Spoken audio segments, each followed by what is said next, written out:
വിവാഹത്തിന് മുമ്പുള്ള പ്രണയത്തെ മാത്രമല്ല, വിവാഹത്തിന് ശേഷം തൻ്റെ ഭാര്യയല്ലാത്ത മറ്റൊരാളെ പ്രണയിക്കുന്നതും ഇസ്ലാം കർശനമായി തന്നെ വിലക്കുന്ന കാര്യങ്ങളിൽ ഒന്നാണ്.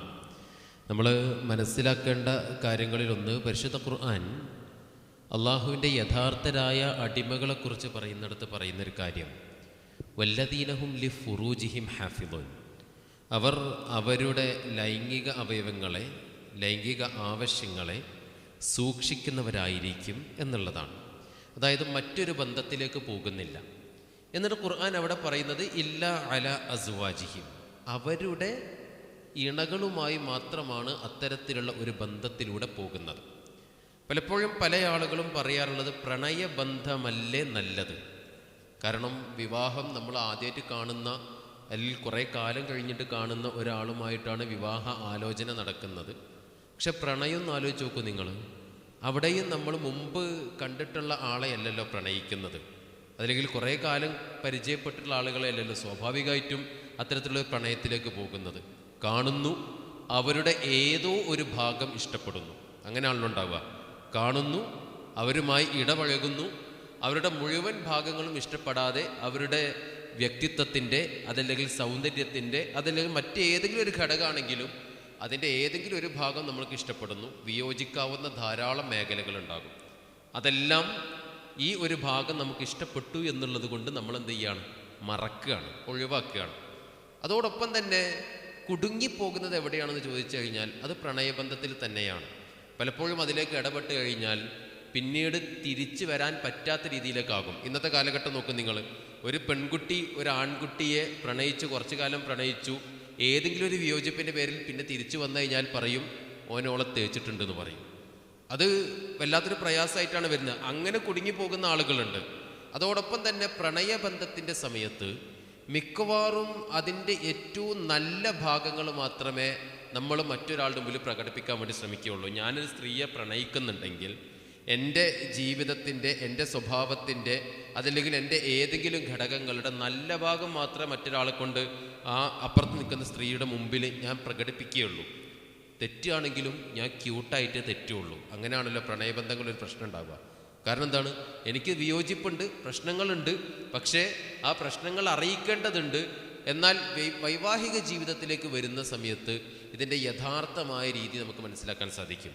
ഇപ്പോഴും നിങ്ങൾ ചിന്തിച്ച് നോക്ക്, അങ്ങനെ പ്രണയിച്ച് വിവാഹം കഴിച്ചിട്ടുള്ള നല്ലൊരു വിഭാഗം, കൂടുതലെന്ന് ഞാൻ പറയുന്നില്ല, നല്ല ഒരു വിഭാഗം ആളുകളും യഥാർത്ഥ ജീവിതത്തിലേക്ക് എത്തിച്ചേരുന്ന സമയത്ത് അവിടെ റിയാലിറ്റിയുമായി യോജിച്ചു പോകാൻ കഴിയാതെ അതിൽ നിന്ന് പുറത്ത് കടക്കാൻ ആഗ്രഹിക്കുന്ന ധാരാളക്കണക്കിന് ആളുകളുണ്ട്.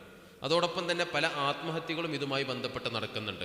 വൈവാഹിക ജീവിതത്തിലൂടെ നടക്കുമ്പോൾ അറേഞ്ച്ഡ് മാരേജിലൂടെ അങ്ങനെ നടക്കുന്നില്ല എന്ന് ഞാൻ പറയുന്നില്ല. പക്ഷേ ഇവിടെ ഇത്തരത്തിലുള്ള കാര്യങ്ങൾ എന്തുകൊണ്ടും ഇതാണ് നല്ലത് എന്ന് പറയുന്ന സമയത്ത് ഇതിന് ധാരാളക്കണക്കിന് പ്രശ്നങ്ങളുണ്ട് എന്നുള്ളത് നമ്മൾ തിരിച്ചറിയേണ്ടതുണ്ട്.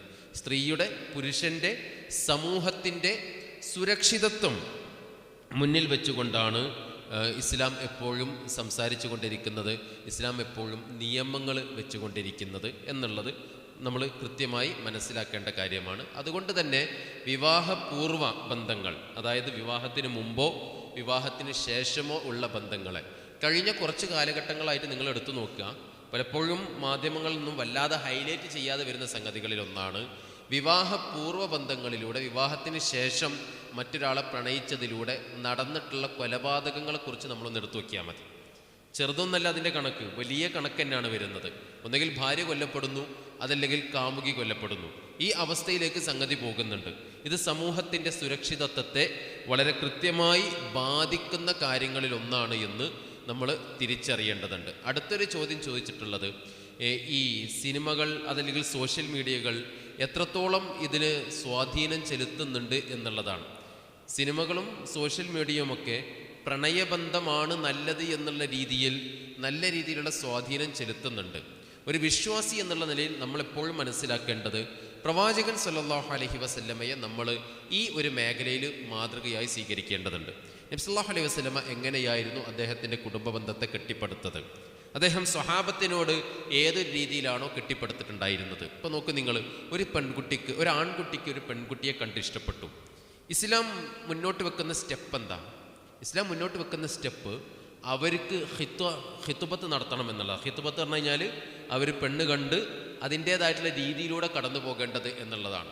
അവിടെ നമ്മൾ ആലോചിക്കുമ്പോൾ നമ്മുടെ നാട്ടിലുള്ള വിവാഹ ആലോചനകളിലൊക്കെയും അങ്ങനെ ഒരു വിവാഹ ആലോചന നടക്കുന്ന സമയത്ത് അപ്പുറത്തുള്ള പുരുഷനെ പറ്റി, സ്ത്രീയെക്കുറിച്ച് അവരുടെ വീടിൻ്റെ ഭാഗങ്ങളിലൊക്കെ ചെന്ന് അന്വേഷിക്കാറുണ്ട്.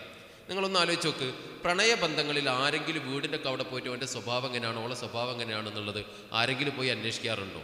ഇല്ല. മുന്നിൽ കാണിക്കുന്ന, അവർ നമ്മളുടെ മുമ്പിൽ കാണിക്കുന്ന പ്രതിബിംബം എന്താണോ അതിനെ വിശ്വസിച്ചുകൊണ്ടാണ് നമ്മൾ പലപ്പോഴും ഇത്തരത്തിലുള്ള പ്രണയബന്ധങ്ങളിൽ അകപ്പെട്ടു പോകുന്നത്. എന്നാൽ വൈവാഹിക ജീവിതത്തെ ഇസ്ലാം കൃത്യമായ രീതിയിൽ പ്രവാചകൻ സല്ലല്ലാഹു അലൈഹി വസല്ലമയിലൂടെ നമുക്ക് പറഞ്ഞു തരുന്നുണ്ട്. ആ ഒരു മേഖല തന്നെയാണ്, ആ ഒരു മാതൃക തന്നെയാണ് നമ്മൾ സ്വീകരിക്കേണ്ടത്. മറ്റുള്ള എല്ലാ മാതൃകകളെയും, ഏത് രീതിയിലുള്ള മാതൃക കടന്നു വരികയാണെങ്കിലും അതിനെയെല്ലാം നമ്മൾ തിരസ്കരിക്കുകയും വേണം ഒരു വിശ്വാസി എന്നുള്ള നിലയിൽ.